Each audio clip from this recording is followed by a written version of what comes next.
Palapa po ng nyog ang gamit po natin.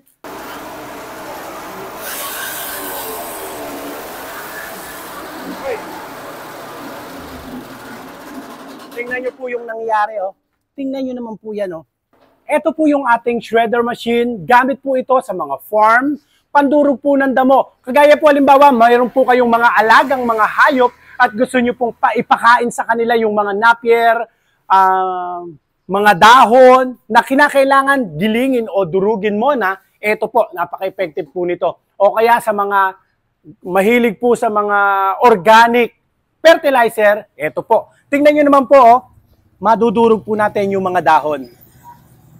Kagaya po nito, mga order po sa atin to sa iba't ibang mga lugar sa Pilipinas. Welcome pong muli dito po sa ating pong munting vlog, Diskarte Pinoy TV. Samahan niyo po ako at videoan po natin ang iba't ibang klase ng mga garden tools na magagamit niyo po sa inyong pagtatanim. Kagaya po niya, no, ito shredder machine. Meron po tayong panggawa ng pellet o pelletizer machine.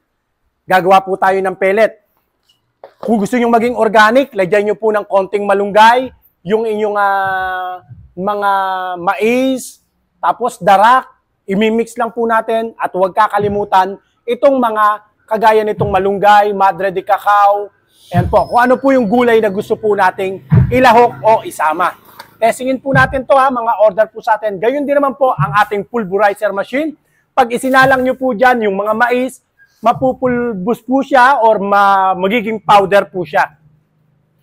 Magandang araw po sa lahat ng mga naka-tune in po ngayon. Unahin po natin yung shredder machine natin. Shredder na tayo, shredder.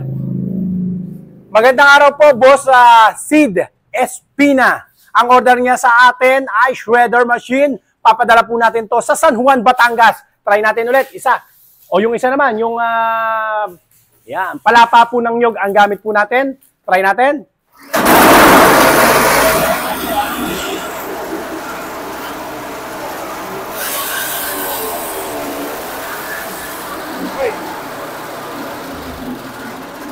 Tingnan nyo po yung nangyayari, oh.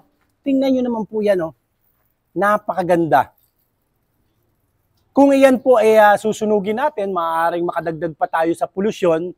Pero kung gagamitin po natin yan bilang fertilizer, nako, organic ang yung maibubunga po ng ating mga halaman. Yan po, oh. Tapos, nakatutulong pa po tayo sa ating kapaligiran. Pwedeng-pwede po yan sa mga halimbawa yung puno po ng mais. Pag sinalang po natin dyan yung puno ng mais, isang puno ng mais, kaysa chop-chopin po natin, napakatagal. Yung isang puno ng mais, bilang lang po kayo ng mga 5 segundo. Pag nilagay nyo dyan, durog na po yon. Ganyan po kabilis ang ating shredder machine. Salamat po, Boss Ched Espina, sa inyo pong pagtitiwala. Sa mga interesado nga pala, sasabihin ko po sa inyo ang presyo niyan para makapag-canvas po kayo. Ang makina po niyan, napakaganda, original na Bridge and Stratton. Ang makina po niya na talagang quality po yan. At ang presyo po niyan, 33,000 lang po sa atin yan. 33,000. Kung gusto niyo po ng quality, yan po yon. Ang ating pong shredder machine. Ito nga pala yung aking cellphone number. Pwede po kayong dumiretso dyan, ha. Binibigay ko po yung ating cellphone number para makatiyak po kayo na ako po ang katransaction po ninyo. Diyan ko po ibibigay ang aking mga detalye kung sakasakaling magpapadala po kayo ng payment. Yan po, Diyan po namin ibibigay. At bago po kayo magpadala ng payment, video call muna po tayo. Pagka ayaw kong magpa-video call at napakarami kong dahilan, kesyo naliligo ako, kesyo nasa CR ako, o kesyo nasa sasakyan ako, driving ako, mahina internet, huwag kayong magpapadala ng payment, ha? Baka hindi po ako yan. Gusto ko po kasi kausap ko talaga ang aking mga customer, ganyan ko po sila iniingatan. Napakarami po ngayong mga manluloko, mga scammer, yan po ang aking pinaka-safety feature para po ang mga customer po natin ay makatiyak po. Magandang araw naman po, Remy Pau ng Tagbilaran, Bohol. Ito po yung inyong shredder machine. Testingin na rin po natin itong order sa atin mula sa Tagbilaran, Bohol. Ito, try natin to.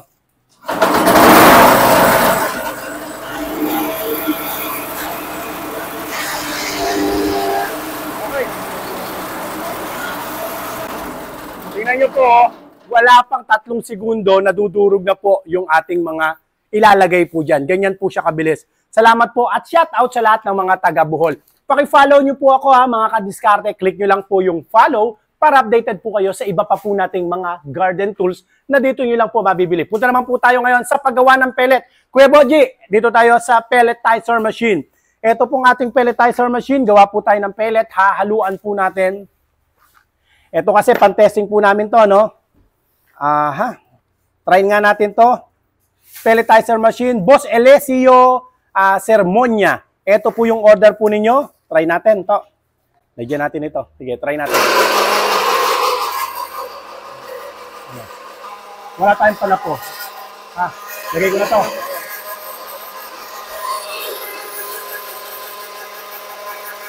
Ayan o, mapapasin nyo, kulay green siya. Kasi yung malunggay, sumama sa kanya. Ayan o, kulay green.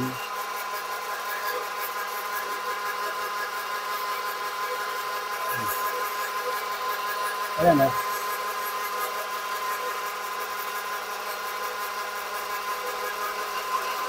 Ganda. Saka yung ating pellet, tingnan nyo, intact po siya, intact.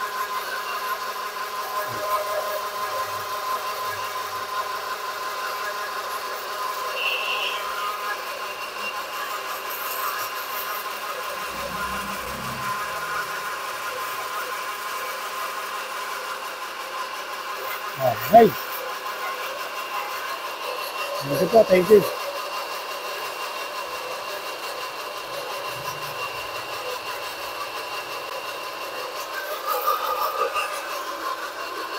Okay na. Ayan po, oh. Tsaka tingnan nyo po siya, oh. Tingnan nyo, ha. Tingnan nyo yung pellet po natin, ha. Ilaglag nga natin dito, tingnan nyo kung magkakadurog-durog siya. Ganyan po siya ka-intact. Ayan, oh. Tibay, oh. Excuse me. Ayan po, oh. Tingnan nyo, oh. Intact po siya, intact. Tibay. Ang ganda ng texture po niya. Hindi mo na kinakailangang magputol-putol o mag-adjust pa dahil iyan na po yun. Salamat po sa pagtitiwala po sa atin, Boss Alessio Sermonia. Yan po yung order po ninyo na pelletizer machine. Sa mga nagtatanong magkano po yan, ha? Kung sa iba ang bentahan po niyan ay 60,000, 55,000 yung nakita ko sa Diskarte Pinoy TV. 32,000 lang po yan. 32,000 lang po yan, ha? Sa mga interesado, ang ating pong number, bigay ko po sa inyo ang ating numero. Ito po yung aking cellphone number. Electric po yan, ha? Electric na pelletizer. Meron din po tayong gasoline-operated na pelletizer machine. Diyan po kayo tatawag, mga kadiskarte. O, sunod po tayo. Ano ginamit niyo? Plastic muna, pansamantala. Okay, try po natin naman po yung order sa atin ni Boss Alex Alan Repatcodo. Order niya sa atin, pulverizer machine.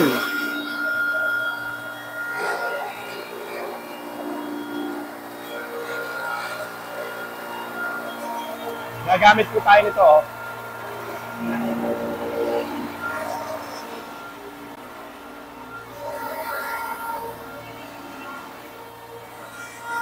Ayusin mo nga yun. Okay na yan, okay na.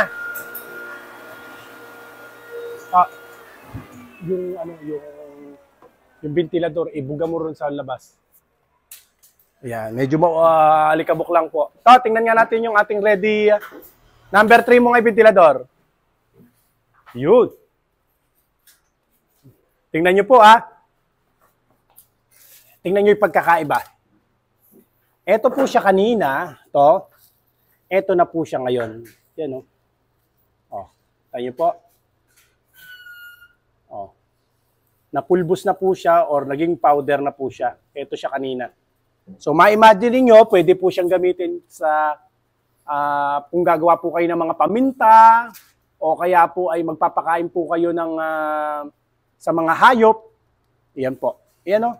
Ito, tinatapo na lang yan, yung pinakaipa. Pero pagka yan ay ginento natin, shred natin, dinurog natin sa pulverizer machine, hinaluan natin pa ng konting mais. Nako, palagay ko sa mga sisiw, pwedeng-pwede po yan.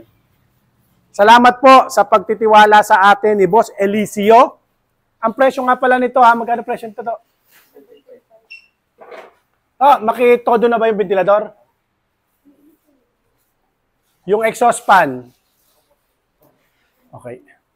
Magkano presyo nito? 17,500 lang po yan, ha? O, susunod natin. Boss Alex Alan. Repatcodo. Teka. Tapos na pala yan. Iyon yung kanya.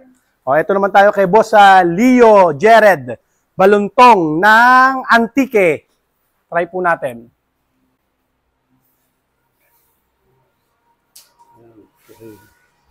Try natin to.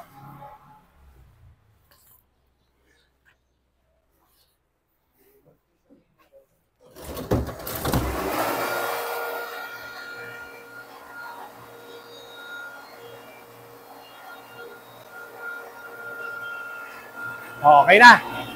Okay na, matesting lang to. Okay na. Patayin mo na.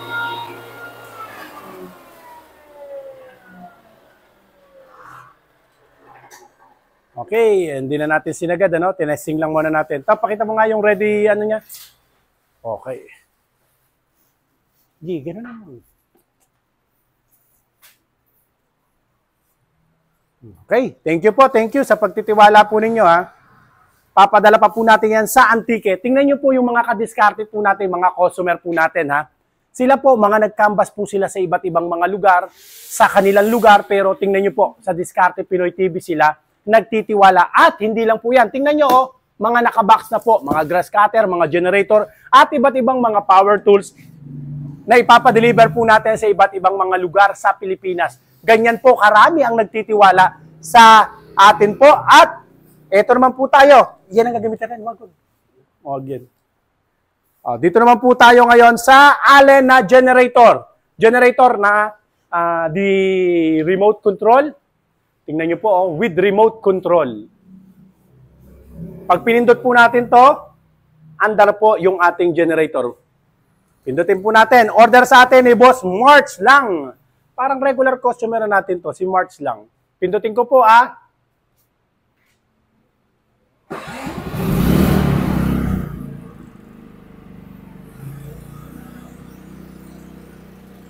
Ang kagandahan po ng generator na yan, silent type po yan.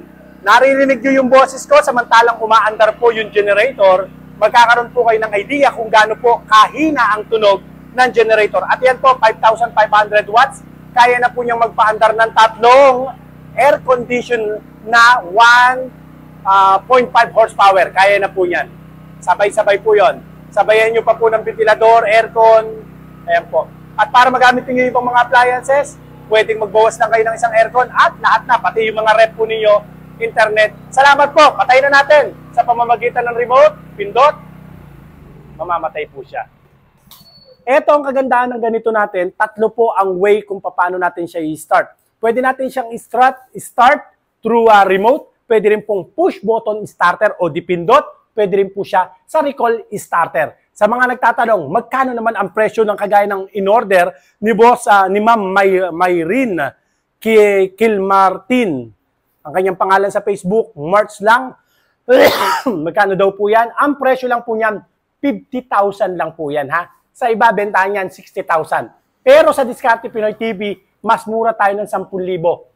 50,000 lang po yan. Salamat po, Boss March lang. Lito Silva, order sa atin, vacuum. Vacuum na, 3-in-1 na po siya. 3-in-1. Wet and dry. Vacuum na siya. Blower pa siya. At heavy duty po ito. Try natin. Ayan o.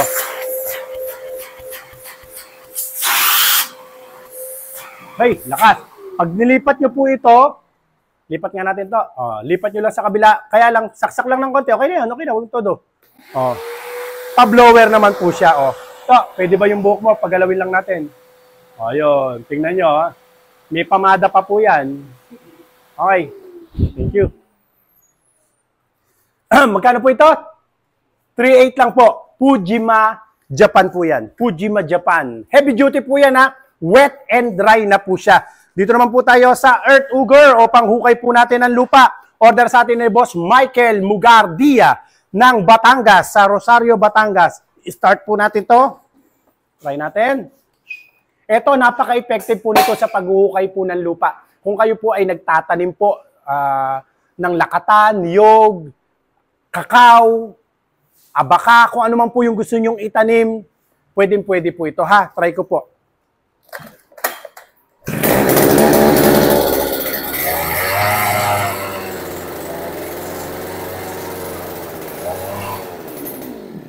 O kaya po kung kayo po ay magbabakod po at malaki po yung inyong babakuran at magtatanim tayo ng cement post, pwedeng-pwede po yan. Mas mapapabilis nito ang inyong paghahanap buhay. Boss Michael, salamat po sa inyong pagtitiwala at sa mga nagtatanong. Ito pong muli ito yung aking cellphone number. Diyan po kayo tatawag at diyan namin isesend ang aming detalye. Kung saan po kayo magpapadala ng payment. Yan po. Okay? Mga kadiskarte video call muna po bago kayo magpadala ng payment para makatiyak po tayo. Salamat po, Boss Michael ng Batangas. Shout out po sa lahat ng mga Batanggenyo po dyan. Sana po i-follow nyo po ang inyong munting kadiskarte. Click nyo lang po ang follow, tapos i-share nyo na rin po yung ating video sa mga kamag-anak, sa mga kakilala nyo pong mahilig po sa farming. Sunod natin, Boss Steve Alvarez, CG411. Ito po yung ating CG411. 5,400 lang po yan. Sorry. Tama, no? 5,400.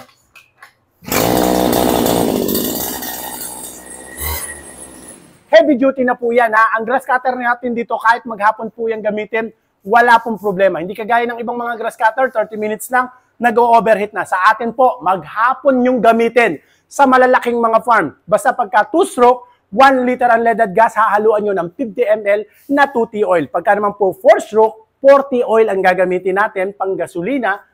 Bukod na yung lagay ng oil sa lagay ng gasolina. Pero sa case po nito, 2-stroke, mix po yan. Hinahalo ang oil sa gasolina. Maraming salamat po sa inyo mga kadiskarte. Nawa po ay nasa maayos po kayong kalagayan. Lalo na po ang mga kababayan ko po na nasa iba't ibang mga bansa, ang mga OFW, mga Pinoy na madiskarte po dyan, mga kadiskarte po natin. Ito po ang inyong kadiskarte Pinoy, si Arnel. Maraming salamat po sa inyo. Ingatan nawa po kayong palagi ng Panginoon. God bless po.